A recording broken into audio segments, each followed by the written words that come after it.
Paro paro G, paro paro G, paro paro G, paro paro G, wow, paro paro G, paro paro G. Tayo.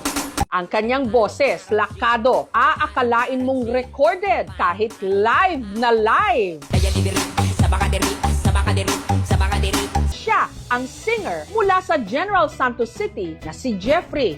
Power, DJ, Yukis, Idol.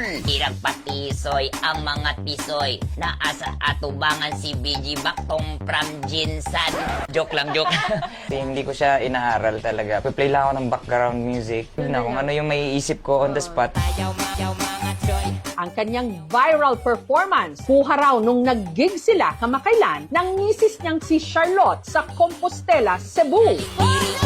Every time na piniplay namin yung budots, na-enjoy yung tao, parang naha-hype sila. Kuwela para sa kanila. Sikat din kasi talaga sa Mindanao yung budots. Yung reaction ng mga tao. Sumasayaw. Ang live budots na paandar ni Jeffrey, resulta raw ng hilig niya sa panggagaya ng mga sikat. Mahilig na ako mag-impersonate ng mga boses.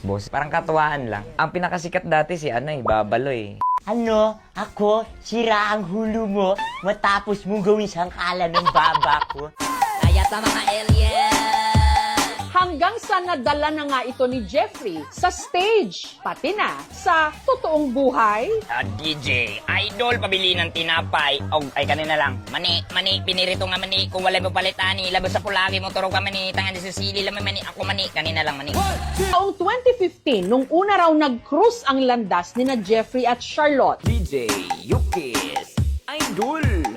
Kakarating niya lang ng Pilipinas. Tapos naghahanap siya ng banda na papasukan niya. Timing talaga yun na wala kaming female vocalist. Ayun, na-absorb namin siya sa grupo. After 1 year po, 2017 po kami kinasal. Mula noon, nag-fly high na ang kanilang relasyon, pati na ang kanilang singing career. Gulat na lang kami na pagka-live namin, marami na kaming viewers. Marami na nag-i-inquire. Ini-invite na kami nationwide at saka international. Sa baka diri, sa baka diri, sa baka diri. Okay ra diri, okay ra diri.